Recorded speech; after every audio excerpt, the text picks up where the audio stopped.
Bonjour à tous, nous sommes le jeudi 11 décembre 2025 et nos chers amis Richard D. Wolff et Michael Hudson sont avec nous. Bon retour parmi nous, Richard et Michael. Chronologue of Neil, Desi. Please subscribe and hit like button and follow. Veuillez vous abonner, cliquez sur le bouton j'aime et suivre Richard et Michael. Vous pouvez voir juste en dessous de leur nom, sur l'image, qu'il est indiqué democracyatwork.info. Vous pouvez aller sur ce site ou sur la chaîne YouTube. Et pour Michael Hudson, c'est michaelhudson.com. Vous pouvez y trouver les transcriptions des entretiens que nous réalisons ici dans ce podcast, ainsi que de nombreux autres articles que Michael publie habituellement sur son site. Commençons avec vous, Michael, à propos de la nouvelle stratégie de sécurité nationale des États-Unis. La nouvelle doctrine semble identifier ou cibler la Chine comme principal ennemi des États-Unis. Voici donc la question. Si la sécurité des États-Unis dépend du contrôle de l'environnement des autres nations, les États-Unis peuvent-ils jamais se sentir en sécurité dans un monde où les puissances montantes insistent sur leur souveraineté, Michael? Rising powers insist on sovereignty. Michael. Eh bien, c'est exactement le problème, Nima. Pour les États-Unis, la sécurité signifie la capacité de contrôler le reste du monde, l'environnement, les autres pays. Et dans la mesure où ces derniers possèdent leur propre souveraineté, leur capacité d'agir de manière indépendante rend la politique étrangère américaine inquiète. Mais le problème, c'est que lorsqu'elle tente de résoudre cette insécurité en encerclant l'Asie et le reste du monde avec ses 800 bases militaires, cela menace à son tour la sécurité des autres pays. Il existe donc une asymétrie fondamentale inscrite dès le départ dans tout le concept de sécurité américaine. Et c'est précisément ce que Vladimir Poutine essaye d'expliquer à l'équipe de Donald Trump depuis presque un an. Trying to explain to Donald Trump's team. He says security should be for all countries mutually. Il affirme que la sécurité doit être mutuelle pour tous les pays et que l'expansion de l'OTAN en Ukraine ou dans les régions entourant la Russie constitue une menace pour sa sécurité. L'idée est qu'on ne peut pas transformer l'insécurité de l'Amérique en insécurité militaire réelle pour d'autres pays. Eh bien, le facteur unique à l'origine de toute cette insécurité économique et militaire, c'est la Chine. Depuis la conférence de Bandung, des pays non alignés en 1955, lorsqu'ils étaient appelés les nations non alignées, ils cherchent à se libérer de l'héritage du colonialisme et de l'impérialisme financier, de leurs déficits commerciaux, ainsi que du contrôle de leur politique de développement par la Banque mondiale et le Fonds monétaire international, qui servaient les intérêts des États-Unis.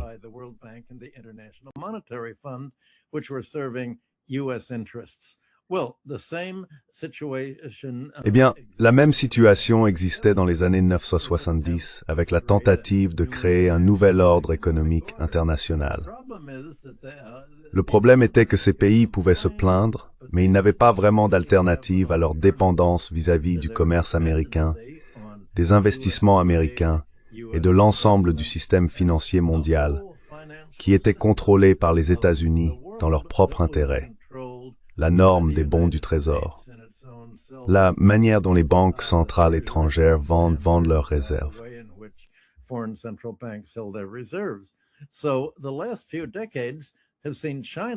Ainsi, au cours des dernières décennies, la Chine a réalisé pour la première fois de grands progrès vers son autosuffisance grâce à sa politique de socialisme industriel, aux caractéristiques chinoises et à ses liens croissants de commerce et d'investissement avec le reste de l'Asie, menés par les échanges avec la Russie et l'Asie centrale dans le cadre de l'initiative La Ceinture et la Route. Pour la première fois, le reste du monde a la possibilité d'être mutuellement interdépendant, sans dépendre réellement du marché américain.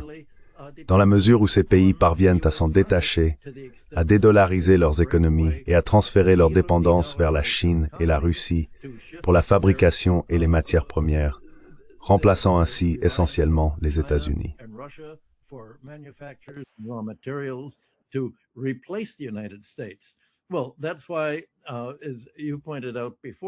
Eh bien, c'est pourquoi, comme vous l'avez souligné plus tôt, les États-Unis qualifient la Chine et la Russie de concurrents et non d'ennemis. Mais en réalité, ils ne sont pas vraiment en concurrence, car ils ne font pas partie du même système économique. La Chine suit essentiellement la même logique, réinventant la roue que la Grande-Bretagne, l'Allemagne et les États-Unis ont suivi au XIXe siècle. En adoptant une économie mixte avec des infrastructures de base pour le transport, la communication, la santé et l'éducation, fournies et subventionnées par l'État.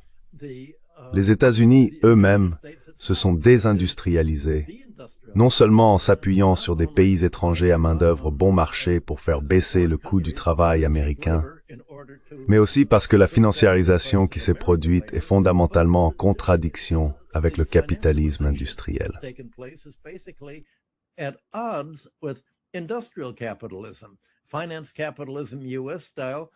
Le capitalisme financier, à l'américaine, a utilisé les bénéfices des entreprises non pas pour investir dans la construction de nouvelles usines, l'embauche de main-d'œuvre ou le financement de la recherche et du développement afin de croître, mais plutôt pour des rachats d'actions et des versements de dividendes, afin de faire monter les cours boursiers et de gagner de l'argent à partir de l'argent et non de l'industrie. On a donc réellement, comme nous en avons déjà parlé, deux systèmes différents qui façonnent le développement du monde.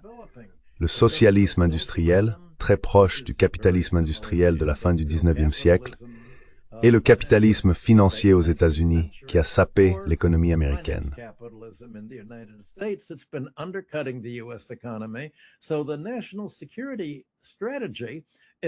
Ainsi, la stratégie de sécurité nationale concerne en réalité la manière dont l'Amérique va résister à son déclin et à la perte croissante de son pouvoir économique, militaire et monétaire au profit de la Chine. Les pays du monde entier commencent à se dédollariser, c'est-à-dire qu'ils commercent dans leur propre monnaie plutôt qu'en dollars américains. La Chine a créé un système de paiement électronique alternatif afin que les pays n'aient plus à passer par le système européen SWIFT pour le règlement bancaire, un système que les États-Unis ont militarisé en menaçant de couper la Russie et évidemment la Chine elle-même. De cette façon, ils peuvent interférer avec et bloquer la capacité de ces pays à financer leur propre commerce extérieur et leurs investissements. La Chine a déjà déclaré, « Eh bien, vous savez, nous n'avons pas besoin de dépendre des États-Unis. Les choses n'ont pas à se passer ainsi. »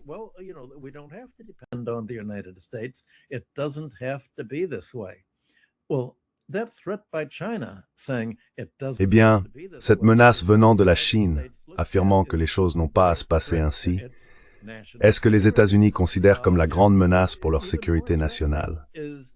Encore plus inquiétant est le fait que d'autres pays, en se dédollarisant, se retirent de ce que j'ai appelé le standard des bons du trésor de la finance internationale, qui a commencé lorsque les États-Unis ont abandonné l'étalon or en 1971.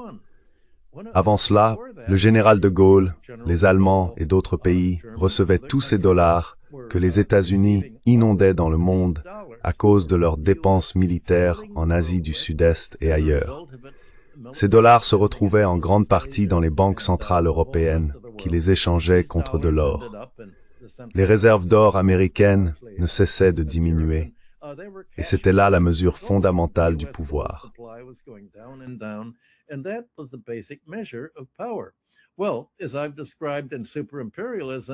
Eh bien, comme je l'ai décrit dans Super-impérialisme, une fois que les autres pays ont été contraints de ne pas investir dans l'or, ils n'avaient qu'une seule alternative, les titres du Trésor américain. Ils ont donc financé non seulement le déficit budgétaire des États-Unis, largement de nature militaire, mais aussi le déficit de la balance des paiements américaine, qui correspondait entièrement à l'ensemble des dépenses militaires américaines à l'étranger. Ainsi, l'épargne et les dispositifs monétaires des autres pays prenaient la forme d'un financement de l'armée américaine qui les entourait partout dans le monde. C'était là le caractère fondamentalement autodestructeur de ce système. Il a atteint son apogée en 1974, lorsque les pays de l'OPEP ont créé ce qui était en réalité le marché des eurodollars, Ils ont placé tous leurs excédents pétroliers sous forme d'investissements dans des titres américains, recyclant ainsi l'argent. Et à cause de cela, les dépenses militaires américaines à l'étranger n'ont pas entraîné de baisse du taux de change du dollar, ni provoqué la hausse correspondante des taux d'intérêt.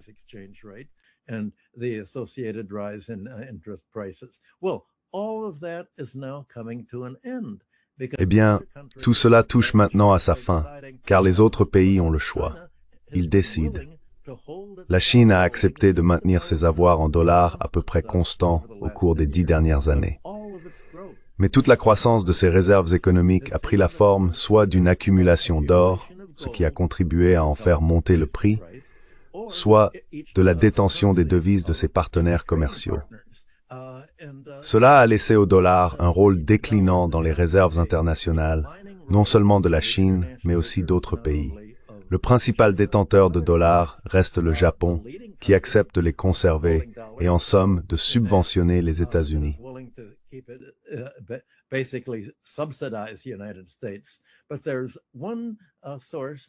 Mais il existe une source encore plus importante que le Japon, et c'est la crypto-monnaie, le stablecoin. Dans le Financial Times d'hier, Martin Wolf a consacré tout un article à ce sujet, expliquant que les stablecoins devraient passer de quelques centaines de milliards aujourd'hui à environ 2000 milliards au cours des prochaines années. Cela signifie que les pays ne détiendront plus de bons du trésor, mais plutôt des crypto-monnaies, lesquelles seront ensuite investies dans des titres du trésor américain. Et bien sûr, cela accroît considérablement le risque pour les autres pays qui conservent leur argent en crypto-monnaie, dont la valeur peut fluctuer fortement et qui ne sont pas réglementés.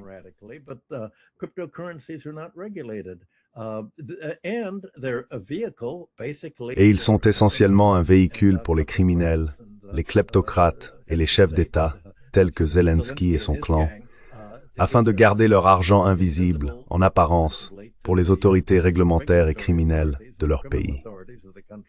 Tout ce développement de l'autosuffisance à l'étranger est allé de pair avec la perte de la souveraineté industrielle propre à l'Amérique. On pourrait donc vraiment dire que la croissance de la souveraineté et de l'indépendance étrangère signifie qu'ils ne dépendent plus des États-Unis. C'était la capacité d'exploiter d'autres pays par leur dépendance commerciale, leur dépendance financière, la norme du dollar. C'est cela qui donnait aux États-Unis leur voyage gratuit.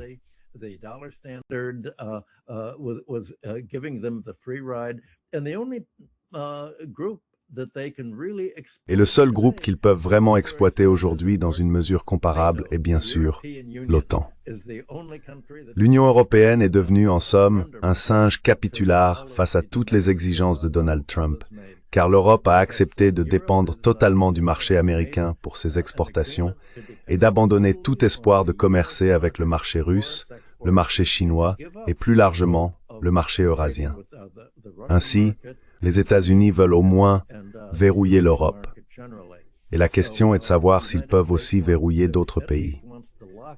J'ai encore des choses à dire à ce sujet sur la manière dont la stratégie américaine repose sur le pétrole, l'agriculture et d'autres éléments. Mais voilà la vision d'ensemble de ce qu'est la stratégie nationale des États-Unis et d'autres pays, et de quelle asymétrie il s'agit.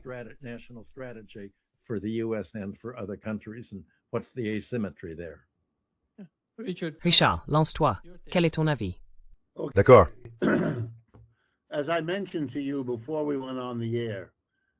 Comme je vous l'ai mentionné avant que nous ne passions à l'antenne, le document publié par le gouvernement des États-Unis jeudi dernier, le 4 décembre, sur la sécurité nationale, est un document extraordinaire d'une importance historique. Et je commencerai par dire à quiconque en a le temps, procurez-vous-le. Je suis sûr qu'il est disponible à une douzaine d'endroits différents sur Internet. Lisez-le. Il n'est pas très long, une vingtaine de pages environ. Mais il réunit dans un document général une bonne partie des nouvelles orientations dont nous parlons dans cette émission depuis au moins 1 an ou 2. Je ne vais donc pas répéter ce que Michael a dit, je veux aller dans une autre direction.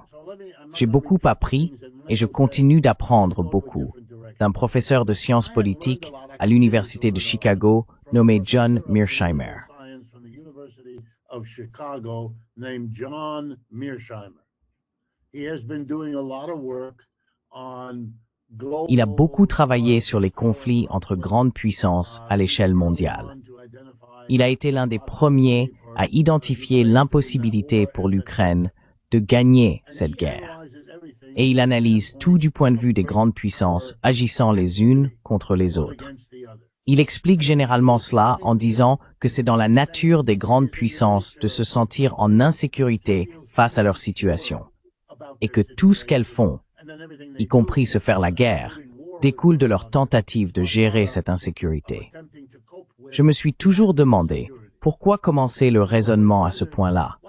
Pourquoi ne pas se demander pourquoi les gens ont peur pour leur sécurité? D'où cela vient-il? Est-ce simplement la nature humaine telle qu'on la conçoit habituellement? Sommes-nous censés penser ainsi, comme les gens le font depuis des siècles?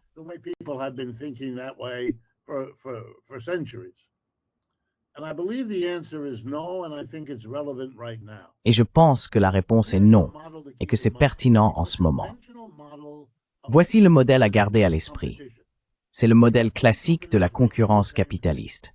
Vous avez 3 entreprises qui fabriquent la même chose, disons des chaussures ou des logiciels, peu importe. Chaque entreprise sait que d'autres existent, et chacune sait que le client peut aller ailleurs s'il n'aime pas votre produit. Elles essaient donc d'améliorer leur produit en lui ajoutant de nouvelles fonctionnalités, en le peignant d'une autre couleur, en le promouvant d'une manière nouvelle et plus efficace. Mais tout ce qu'elles font pour renforcer leur propre sécurité menace par là même celle de leurs concurrentes.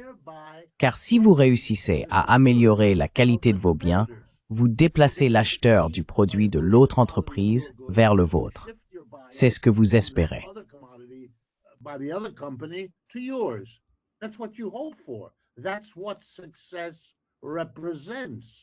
C'est cela que représente le succès. Le succès de chacun met en danger le succès de tous les autres. C'est la nature même de la concurrence capitaliste. Et quand on l'enseigne aux étudiants dans les départements d'économie, on fait quelque chose de très étrange. On leur explique comment la concurrence produit de bons résultats, des améliorations, de nouvelles technologies, et ainsi de suite. Et c'est vrai, la concurrence provoque toutes sortes de progrès.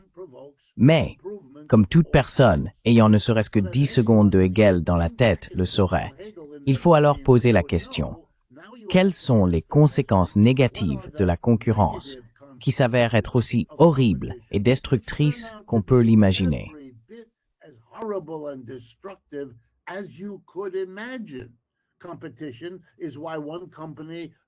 La concurrence, c'est la raison pour laquelle une entreprise cherche un raccourci, utilise des matériaux moins chers, des produits de moindre qualité, fait de la publicité mensongère et accomplit une centaine d'autres actions qui découlent de la compétition. L'idée que la concurrence serait une chose universellement bonne est stupide. C'est le signe d'une incapacité à penser de manière sophistiquée. C'est le moment où le besoin idéologique l'emporte complètement sur l'honnêteté intellectuelle. Et c'est ainsi que le capitalisme se cultive lui-même. Mais pour M. Mearsheimer, et comme je l'ai dit, j'ai énormément de respect pour lui. Il m'a beaucoup appris et c'est un penseur très précieux. C'est de la concurrence capitaliste que naît l'insécurité des grandes puissances, qui prennent alors des mesures pour leur propre sécurité, menaçant tout le reste du monde.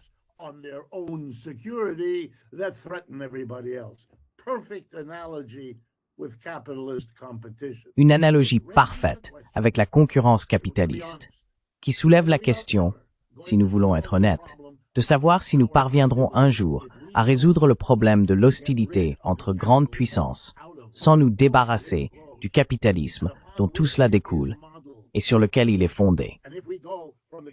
Et si nous passons de l'ensemble des concurrents actuels à une nouvelle configuration de concurrents dans 20 ans, tout comme ceux d'aujourd'hui diffèrent de ceux d'il y a 20 ans. Le document du 4 décembre nous montre à quel point l'Europe a décliné. Les Européens vont maintenant devoir se poser la question suivante, qu'ils n'ont jamais osé aborder, et que la génération actuelle de dirigeants est probablement incapable même de formuler comme idée.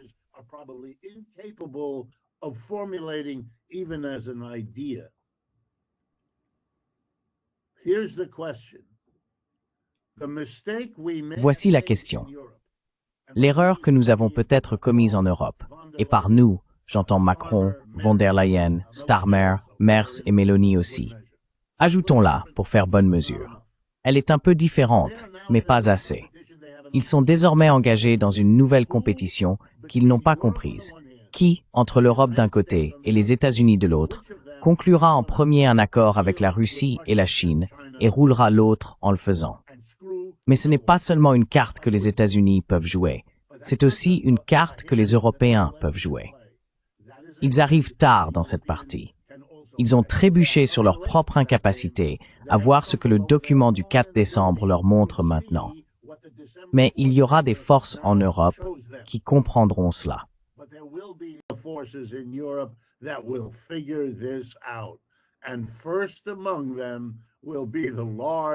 Et les premiers parmi eux seront les grandes entreprises capitalistes qui vont examiner cette nouvelle situation et se dire « Nous devons désormais faire un choix stratégique.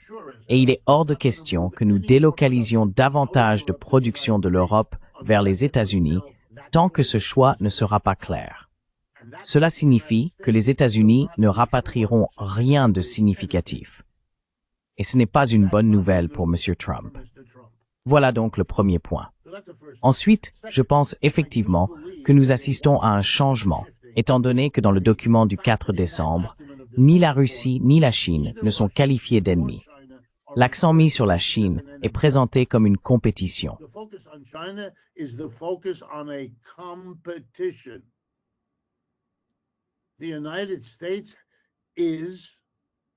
Les États-Unis sont, j'espère me tromper à ce sujet, mais je crois que dans ce document, les États-Unis ont admis qu'ils ne peuvent plus dominer le monde. Ils ne le peuvent tout simplement pas. Ils ne peuvent pas affronter la Russie et gagner. Ils ne peuvent pas affronter la Chine et gagner. S'ils veulent gagner, ils doivent limiter leur confrontation à de petits bateaux dans les Caraïbes ou à des pays comme le Venezuela. Et même cela est peut-être au-delà de leur capacité. Je pense que nous avons besoin d'un moment de réflexion. Si ce que je viens de dire est plus ou moins juste, comme je le crois, alors nous assistons véritablement à la fin de toute la situation exceptionnelle des États-Unis issue de l'ère de la guerre froide.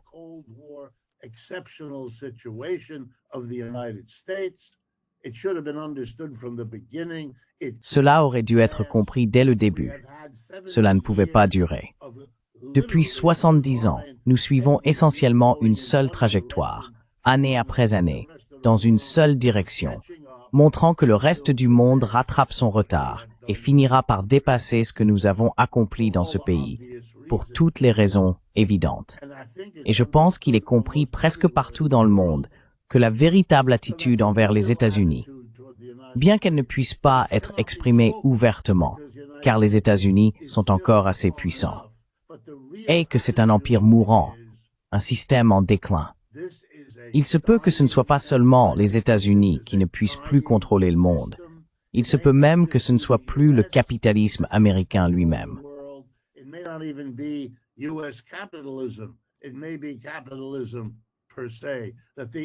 C'est peut-être le capitalisme en tant que tel. Le rêve ironique des socialistes depuis 2 siècles est enfin en train de se réaliser d'une manière tangible. Vous ne pouvez pas continuer ainsi. Vous avez essayé le multinationalisme après la Première Guerre mondiale, car vous aviez compris que la concurrence capitaliste entre empires vous avait conduit à la pire guerre de l'histoire, la Première Guerre mondiale. Vous avez compris que la Société des Nations, créée ensuite pour tenter d'emprunter une autre voie, a été détruite par la tentative de défaire la réorganisation du capitalisme issue de la Première Guerre mondiale. Ainsi, Mussolini allait relever l'Empire italien et l'Allemagne, le Reich allemand et tout le reste.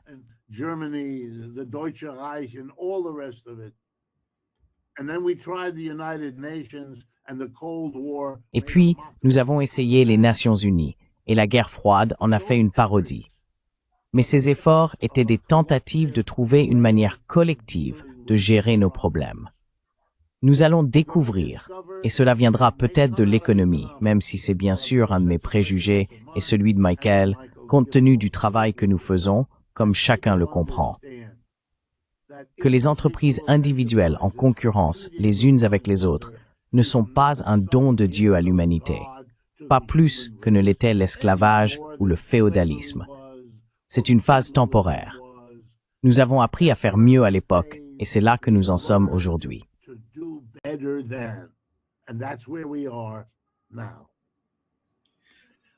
Michael, Eh bien, je pense que c'est effectivement la vision à long terme et le contexte, mais ça va pas s'arrêter.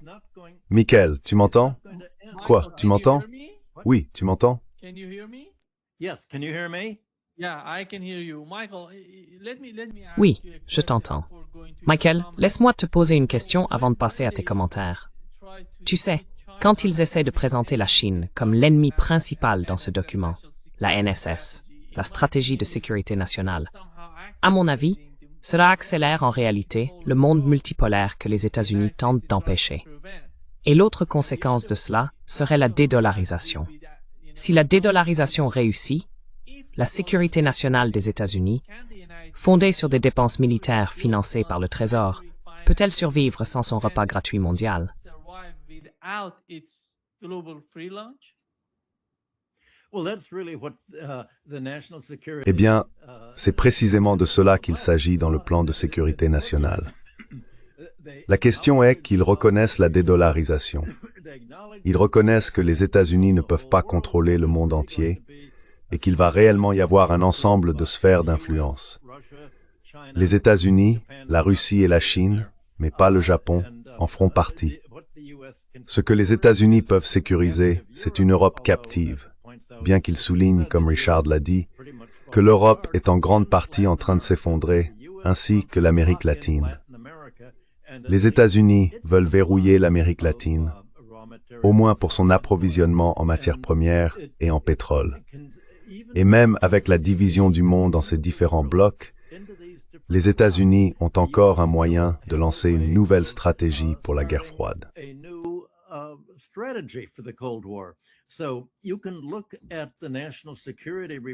On peut considérer le rapport sur la sécurité nationale comme l'un des deux principaux documents de la Seconde Guerre froide. La stratégie des États-Unis est essentiellement restée la même depuis 1945, et même depuis la Première Guerre mondiale. Il s'agit de contrôler l'approvisionnement énergétique mondial, le pétrole et le gaz. La Grande-Bretagne et les États-Unis, avec les Pays-Bas, ont tenté de le faire, car si l'on peut contrôler le pétrole et le gaz du monde, on peut couper leur électricité, réduire leur chauffage, empêcher leurs usines de recevoir ce dont elles ont besoin pour fonctionner et limiter leur PIB. Ainsi, les États-Unis cherchent toujours à isoler la Russie et la Chine de la dépendance au pétrole russe. Et c'est en réalité ce dont il est question dans la guerre au Venezuela.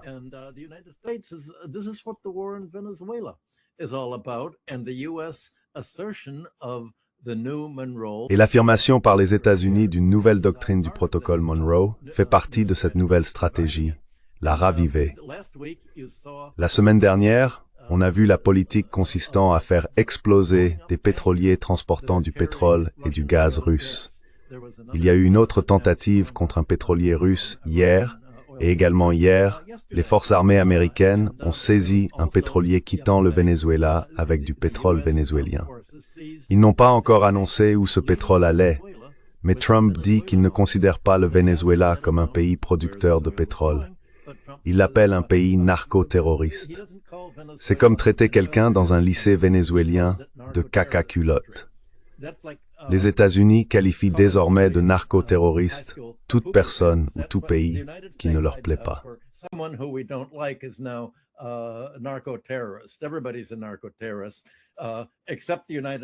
Tout le monde est un narco-terroriste, sauf les États-Unis, qui sont le centre du narco-terrorisme parrainé par la CIA. Et les soutiens des États-Unis, comme l'ancien président hondurien que Donald Trump vient de libérer de prison alors qu'il était l'un des plus grands narco-terroristes d'Amérique latine. Ainsi, les États-Unis se sont emparés du pétrole vénézuélien. Et hier soir, du moins au journal de 18h30 de la chaîne 7, on lui a demandé « Que comptez-vous faire du pétrole ?» Et Trump a répondu « Eh bien, je suppose que nous allons le garder. » Donc non seulement il s'empare du pétrole que le Venezuela essaie de vendre à d'autres pays pour obtenir l'argent nécessaire à sa survie face aux sanctions que les États-Unis lui imposent, mais Trump affirme que nous sommes à quelques jours d'une invasion terrestre du Venezuela.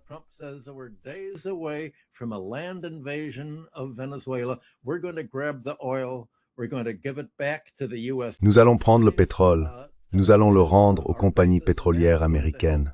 C'est notre base. Et cela va aider à soutenir le dollar, la balance des paiements et notre capacité à continuer de dépenser de l'argent partout dans le reste du monde. Même si la stratégie de sécurité nationale parle de sphère d'influence, elle ne dit pas que les États-Unis peuvent désormais réduire leur base militaire à l'étranger. Elle demande à tous les autres pays, en particulier le Quad, le Japon, les Philippines et Taïwan, d'acheter davantage d'armes américaines et de créer une menace constante contre la Chine, transformant essentiellement Taïwan et le Japon en une nouvelle Ukraine. Sont-ils prêts à mourir jusqu'au dernier Japonais? Probablement oui. Taïwan est-elle prête à mourir jusqu'au dernier Taïwanais? Je ne le pense pas.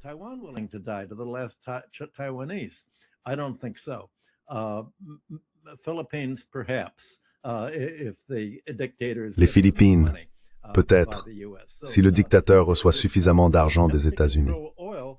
Ainsi, cette tentative de contrôler le pétrole semble indépendante de la division du monde en sphères d'influence. Et je n'ai pas mentionné la dépendance à l'agriculture américaine, mais bien au soja américain. Vous avez vu exactement cela.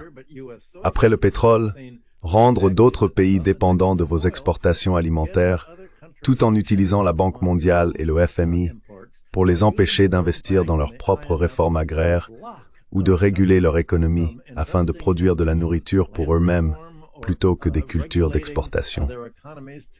C'est la deuxième position qui a conduit à une guerre après l'autre contre l'Amérique latine, en commençant par le Guatemala en 1953-1954.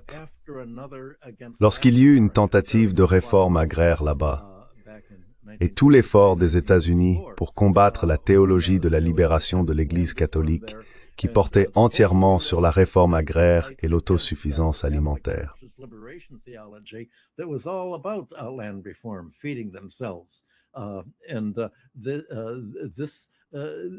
Et la stratégie de sécurité nationale ne va pas dire clairement « L'Amérique n'a qu'une seule chose à offrir aux autres pays. Si ce n'est pas l'industrie et l'argent, alors c'est la capacité de ne pas leur faire de mal. Pour convenir, nous n'allons pas vous tuer, nous n'allons pas vous bombarder, nous n'allons pas vous faire ce que nous avons fait au Chili avec Pinochet, ni ce que nous prévoyons de faire et menaçons de faire avec Maduro au Venezuela. Saisir son or, comme l'a fait la Banque d'Angleterre, et le donner aux opposants du gouvernement vénézuélien. Ou simplement vous envahir et prendre le contrôle dans notre tentative de rejouer la guerre du Vietnam, cette fois en Amérique latine. Et peut-être aurons-nous plus de succès dans les forêts et les jungles du Venezuela que nous n'en avons eu au Vietnam et en Asie du Sud-Est.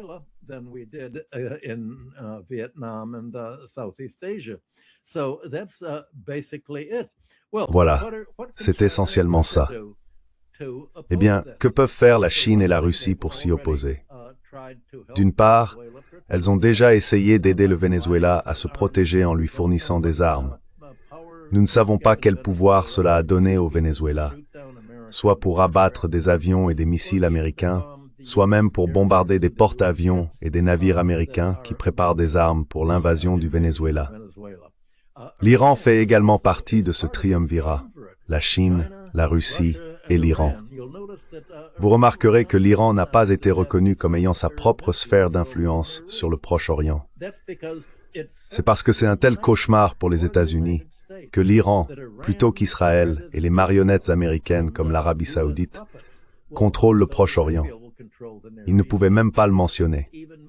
Mais l'Iran a une réponse très forte à tout cela.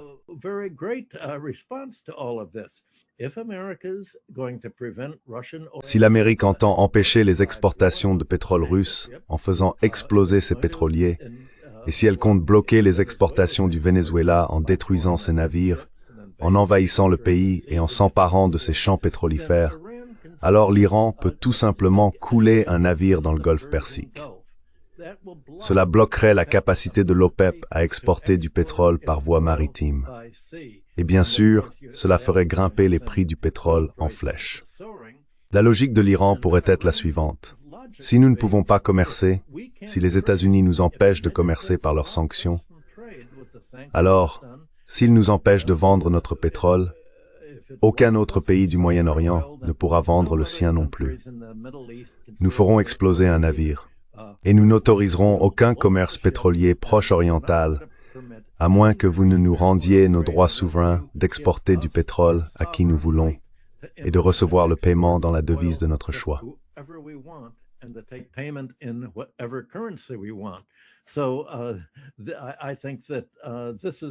Je pense donc qu'il s'agit de la situation iranienne, de la situation au Proche-Orient, voire de la situation en Israël, agissant comme le proxy de l'Amérique pour conquérir le pétrole irakien, le pétrole syrien, et pour menacer les autres pays arabes producteurs de pétrole d'une simple prise de contrôle militaire s'ils ne continuent pas à utiliser leurs revenus pétroliers pour investir dans et financer l'économie américaine. Tout cela fait partie de la stratégie de sécurité nationale plus large. Je pense que nous faisons probablement un meilleur travail pour expliquer cette stratégie dans votre émission que ne le fait le document du 4 décembre lui-même. Bien que bien sûr il soit important pour la franchise avec laquelle il tente d'exprimer les ambitions américaines pour une nouvelle guerre froide, sans vraiment décrire la manière dont nous voyons sa stratégie se déployer. Si je pouvais juste ajouter une chose, Nima. I could just add one thing, Nima. Vas-y, Richard. I thought emblematic was von der Leyen's deal. Je pense que l'exemple le plus emblématique était l'accord de von der Leyen avec Trump. Il date de 2 ou 3 mois maintenant, mais c'était cette étape finale où M. Trump a abaissé les droits de douane sur les pays européens en général à environ 15 ou 16%. Et en échange de cette concession, un exemple de la notion de Michael, nous allons réduire les dégâts que nous vous causons. Von der Leyen a accepté 2 choses. Premièrement, qu'il y aurait un achat d'environ 700 milliards de dollars de gaz naturel liquéfié comme source d'énergie pour l'Europe à un prix environ 3 fois supérieur à ce que l'énergie équivalente aurait coûté s'ils avaient acheté du pétrole et du gaz russe par pipeline ou par voie maritime.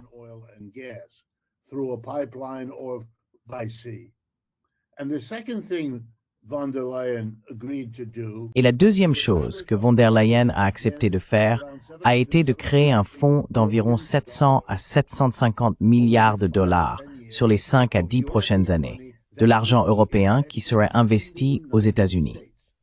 Or, il existe un mot en anglais pour ce que von der Leyen a accepté. Ce mot, c'est tribute. C'est le tribut qu'un membre subordonné d'un empire verse à celui qui dirige l'empire. C'est comparable à ce que Rome recevait des peuples qui l'entouraient, ou à ce que l'Empire ottoman percevait à l'apogée de sa domination, et ainsi de suite. Avant le document du 4 décembre, tout cela était justifié par les responsables politiques européens comme une étape nécessaire pour gagner la guerre en Ukraine et maintenir l'alliance de l'OTAN.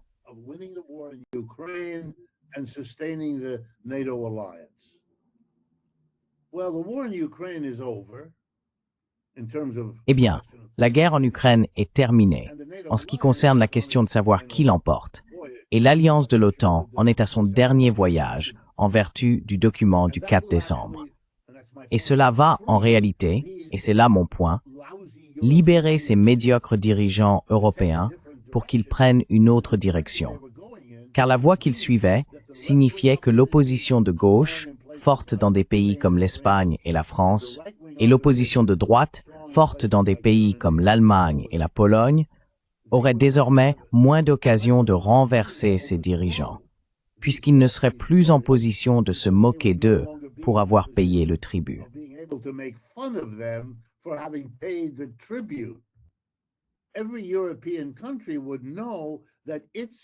Chaque pays européen saurait que son développement économique est gravement entravé par ce que von der Leyen a accepté de faire. Cela n'aurait jamais dû arriver. Et maintenant, eux aussi ont un choix à faire. Eux aussi. Vous savez, il y a une rumeur, je ne sais pas si elle est vraie, Mais il y avait une rumeur il y a 2 ans selon laquelle Macron aurait demandé aux BRICS si la France pouvait les rejoindre et qu'il aurait essuyé un refus. Eh bien, je pense que nous allons voir la résurgence de ces idées maintenant, d'une manière que nous n'aurions pas connue sans ce document et ce qu'il expose en anglais, clair à la vue de tous.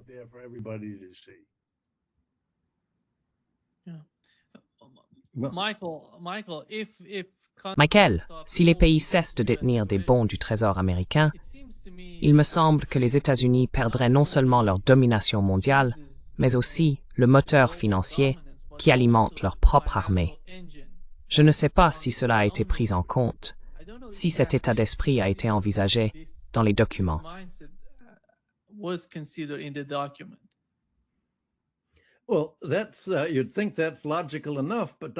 Eh bien, on pourrait penser que c'est assez logique. Mais Donald Trump dit qu'il y a un côté positif. Il a déclaré vouloir que le dollar baisse. C'est l'une des raisons pour lesquelles il souhaite que la Réserve fédérale abaisse les taux d'intérêt, afin que les Américains vendent leurs titres du Trésor et achètent des obligations d'États étrangères, offrant un meilleur rendement. Et Trump dit que, si le dollar baisse, cela rendra nos exportations et notre industrie plus compétitives. Le problème, c'est qu'il n'y a plus vraiment d'industrie avec laquelle être compétitif. Il vit dans un monde imaginaire. Une grande partie de la stratégie de Trump, ainsi que de la stratégie de sécurité nationale, repose là-dessus. Tout cela relève du fantasme. Et l'idée, c'est que, eh bien, le rapport n'a cessé d'insister, malgré tout ce qu'il a dit sur l'Europe, comme Richard vient de le mentionner, les derniers jours ont encore apporté de nouvelles pressions.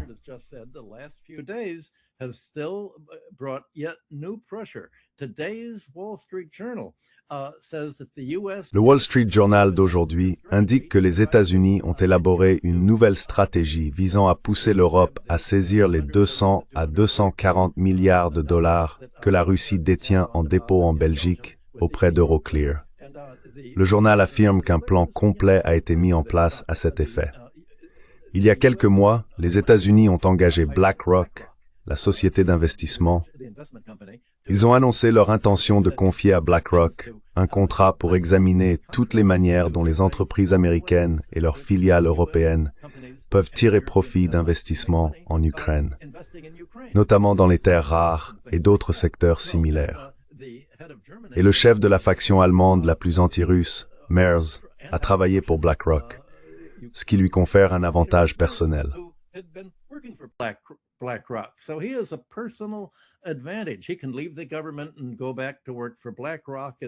Il peut quitter le gouvernement et retourner travailler pour BlackRock en aidant à investir et à réaliser d'énormes profits et plus-values grâce à cet investissement américain et européen en Ukraine, dont probablement 30 à 40% seront de purs profits surfacturés, comme c'est généralement le cas dans le développement immobilier. Et en somme, tous les pots de vin et les petites enveloppes blanches remplies d'argent, comme on dit, vont à toutes ces personnes. Voilà donc le véritable plan. Je pense que l'idée est que tout cet argent sera saisi et utilisé comme fonds d'investissement en Ukraine. Et l'une des choses folles que le Wall Street Journal a dites, c'est qu'ils vont avoir la centrale nucléaire de Zaporizhia, si c'est bien ainsi que ça se prononce. Oui, merci.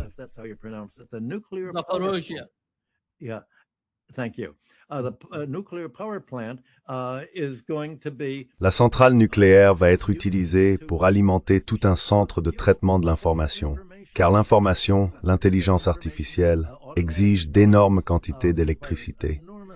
Cette électricité n'est pas disponible aux États-Unis, et elle ne l'est évidemment pas non plus en Europe, car il faut du gaz, de l'énergie atomique ou de l'énergie solaire pour cela. Je n'ai pas mentionné auparavant que l'un des moyens de bloquer l'autosuffisance énergétique étrangère, au lieu de dépendre du pétrole américain, est l'énergie solaire et éolienne. La production d'électricité aux États-Unis est restée absolument stable au cours de la dernière décennie. Le Wall Street Journal a un excellent graphique à ce sujet. La production d'électricité de la Chine, elle, a fortement augmenté, et l'une des principales sources de cette hausse réside dans ses panneaux solaires et son énergie éolienne. and it's energy. The United Nations in the climate conference. Aux conférences sur le climat, les Nations Unies ont tenté de promouvoir la dédollarisation. Les États-Unis ont empêché les Nations Unies et d'autres pays de décarboner leurs économies et de passer à l'énergie solaire et éolienne, car la Chine est le producteur de panneaux solaires au prix les plus compétitifs jamais atteints et les plus efficaces, ainsi que le principal fabricant des pales métalliques des éoliennes qui produisent l'énergie du vent. J'aurais dû le préciser. Eh bien, l'espoir est que l'Ukraine puisse, d'une manière ou d'une autre, utiliser l'énergie nucléaire de Zaporizhzhia. Tu as raison, je n'arrive tout simplement pas. Ma langue anglo-saxonne occidentale n'arrive pas à articuler ces consonnes très facilement.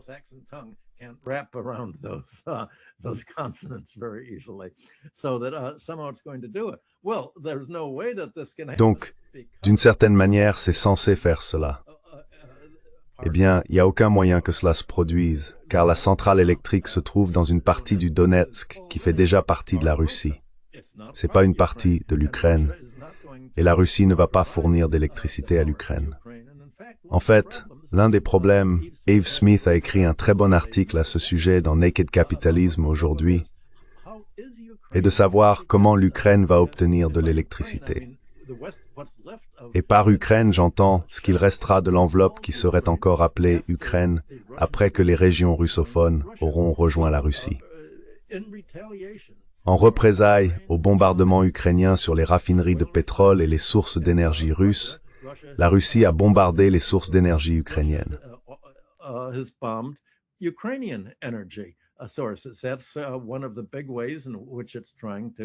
C'est l'un des principaux moyens par lesquels on essaie d'accélérer la fin de la guerre en Ukraine.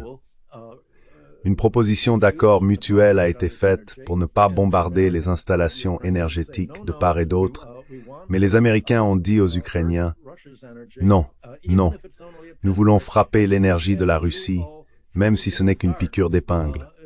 Il vaut mieux que vous restiez tout gelés dans le noir, que tout votre pays soit bombardé par la Russie, juste pour infliger une petite blessure à la Russie. » Voilà la logique. La question est donc la suivante. Comment l'Ukraine, maintenant que l'ouest du pays n'a plus de générateurs ni de transformateurs pour l'énergie, est-elle censée s'en sortir? Elle dispose des installations de production, mais sans transformateurs. Comment convertir l'énergie nucléaire, pétrolière ou gazière en électricité?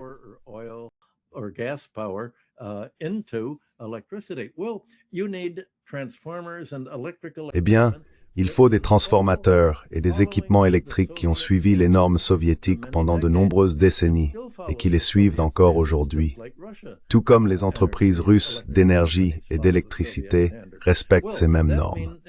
Cela signifie que les entreprises occidentales ne vont pas dire « Très bien, nous allons reconstruire votre matériel en Occident. Cela nous fera une exportation. » Le marché de l'équipement électrique post-soviétique n'est tout simplement pas assez vaste pour justifier un tel investissement. Ainsi, seule la Russie peut produire le matériel nécessaire pour rallumer les lumières, les usines, l'électricité, le chauffage et les fours en Ukraine occidentale.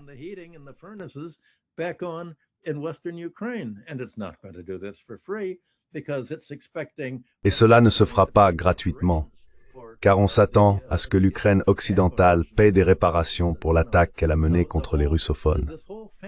Ainsi, tout ce fantasme auquel l'Europe a adhéré, dirigé par von der Leyen et Kaja Kallas, continue de prospérer, malgré tous les rapports de sécurité nationale affirmant que l'Europe n'a plus de viabilité, car ses dirigeants sont totalement rejetés par tous les sondages d'opinion.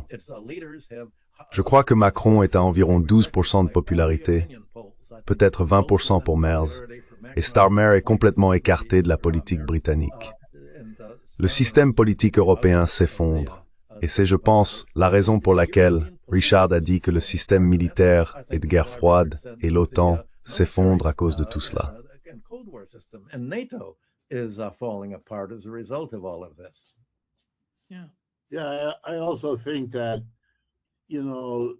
Oui, je pense aussi qu'il y a le symbolisme et il y a la réalité. Je comprends que c'est le symbolisme qui motive cette affaire de saisie des avoirs russes. Cela permet à Merz, Macron et Starmer de continuer à financer cette guerre, ce qu'ils estiment nécessaire pour rester au pouvoir. Ils prétendent retenir l'horrible ours russe qui menace d'envahir toute l'Europe. Ils ne peuvent pas admettre que déplacer la frontière de l'OTAN jusqu'aux portes de la Russie a été un acte provocateur. Ce mot ne peut pas être prononcé, car ce serait de la propagande de Poutine. Il faut donc inventer autre chose. Et ce qu'ils ont trouvé, c'est que Poutine serait un impérialiste fou qui veut conquérir toute l'Europe.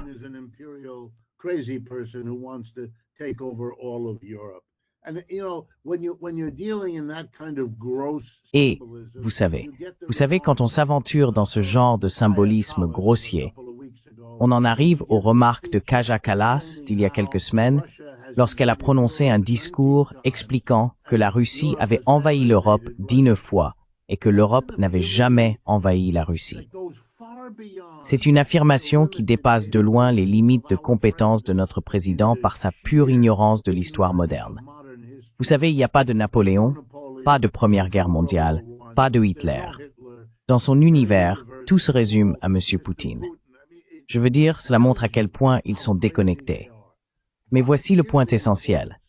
200 milliards de dollars, ce n'est tout simplement pas suffisant pour tout cela. C'est un bon symbole.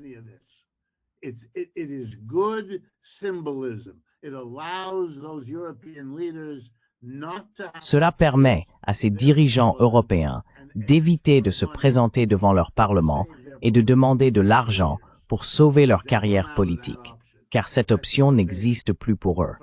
Elle n'est plus disponible, donc ils ont besoin d'un autre panier. Et ils font quelque chose que, en fait, je crois que les États-Unis, quoi qu'en dise cet article, je peux me tromper. Mais d'après ce que j'ai compris, les États-Unis soutenaient la position belge, selon laquelle cela est bien plus dangereux pour la viabilité à long terme de l'Europe en tant que lieu où placer son argent et du dollar en tant que refuge pour l'argent des riches et des gouvernements du monde entier. Porter atteinte à cela, simplement pour sauver la carrière d'un politicien qui sait, comme tout le monde, que la guerre qu'il soutient est vouée à être perdue.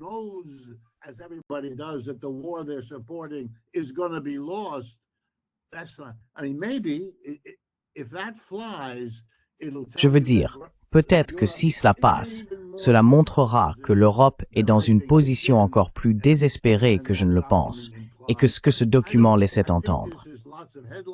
Je pense qu'il y a beaucoup de gros titres, beaucoup de détours, beaucoup de lueurs d'espoir. Mais vous savez, le FMI n'aime pas ça. La Banque mondiale n'a pas aimé ça. Le gouvernement belge n'a pas aimé ça. L'agence de régulation en Belgique qui s'en occupe n'a pas aimé ça.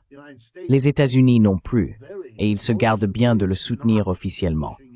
Donc à mon avis, c'est une manifestation du désespoir d'un empire mourant, engagé dans une guerre perdue. On voit apparaître ce genre de propositions.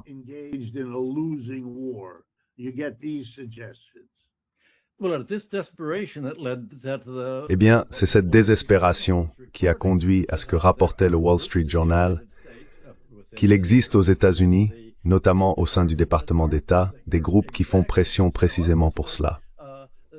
Donc évidemment, les États-Unis tiennent un double discours. Vous avez accusé la dame estonienne Kaja Kallas d'être ignorante. Eh bien, quand j'étais enfant, dans les années 1950, il y avait une émission de radio que j'écoutais, intitulée « It Pays to be Ignorant ». C'était à moitié un jeu questionnaire comique. Et en effet, il est avantageux d'être ignorant, et je suis certain que cela a très bien profité à Madame Kallas.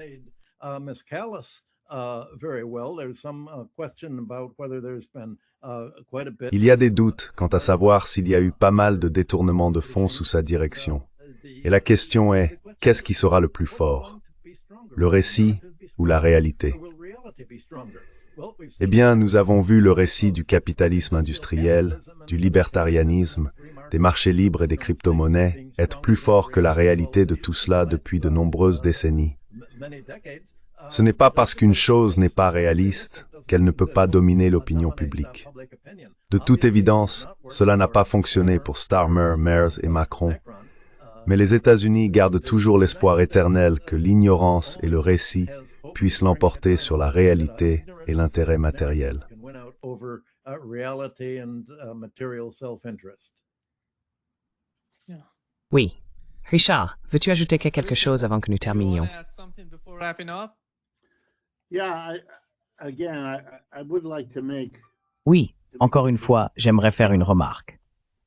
Si les États-Unis, comme le suggère cet article du 4 décembre, ravivent, ou peut-être réaffirment, c'est le mot le plus juste, la doctrine Monroe, et se replient ainsi d'un effort pour contrôler le monde entier vers un effort pour contrôler l'Amérique latine, si cela correspond réellement à un changement stratégique, et si le Venezuela en est un signe quant à ce que les États-Unis sont prêts à faire, alors je pense que l'on verra aussi, en plus de tout ce dont nous avons parlé, une lutte majeure émerger dès maintenant et dans les années à venir entre les États-Unis d'un côté et des forces importantes en Amérique latine de l'autre. Vous ne pouvez pas recommencer cela. Vous l'avez fait depuis 1830, lorsque la doctrine Monroe a commencé, jusqu'à aujourd'hui. begins to the present. Okay. But you cannot keep doing D'accord. what might have worked. Mais on ne peut pas continuer à faire aujourd'hui ce qui a pu fonctionner dans un siècle passé. Et à titre d'exemple, je vais vous dire, avec toutes les complications que cela comporte, qu'il fut un temps où le colonialisme de peuplement était possible. Les Britanniques pouvaient installer des colons en Australie, en Nouvelle-Zélande, en Afrique du Sud, aux États-Unis, au Canada, et ainsi de suite. Et l'on pouvait tuer un grand nombre de personnes pour libérer des terres afin d'y installer son propre peuple. Mais cela n'est plus possible aujourd'hui. Ou, pour le dire autrement, tenter de le faire aujourd'hui revient à se retrouver dans la situation d'Israël et de la Palestine. Et regardez ce que cela a produit. On peut peut-être s'en tirer dans un pays comptant environ 8 millions d'Israéliens et 8 millions de Palestiniens. Mais on ne peut pas faire cela avec les États-Unis et le Brésil, ou le Chili, ou le Mexique. Brazil or Chile or Mexico.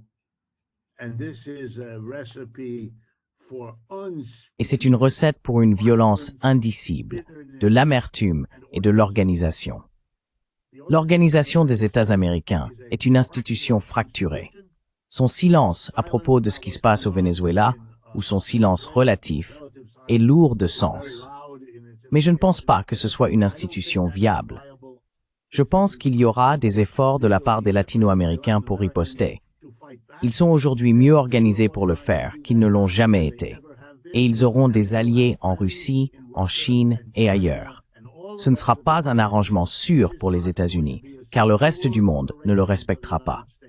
La doctrine Monroe, pour rappel, était un accord, et c'était un accord conclu entre les États-Unis et la Grande-Bretagne, car les Britanniques avaient tenté d'empêcher l'indépendance des États-Unis, une colonie en fuite.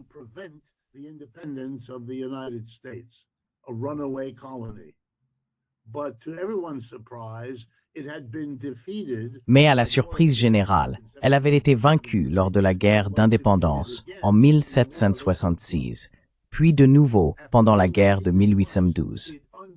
Après avoir été battue 2 fois, elle comprit ce qu'elle ne pouvait pas faire et conclut un accord. Vous prenez l'Amérique latine, nous prenons tout le reste. Et c'est ainsi que le reste de ce siècle s'est déroulé.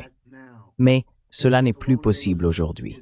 L'anticolonialisme est désormais la construction idéologique dominante dans le monde, adoptée par la grande majorité de ses habitants. Très peu, seulement un pays qui imagine que l'alternative à ce que je viens de décrire serait encore pire, entreprendrait l'initiative stratégique formulée dans le document du 4 décembre. Oui, je suis d'accord. Yeah. I agree. Great. Yeah. Oui, exactement. Merci beaucoup, Richard et Michael, d'avoir été avec nous aujourd'hui. Un grand plaisir, comme toujours. Always. D'accord. Prends soin de toi. Toi aussi. Yeah. Bye bye. Au revoir.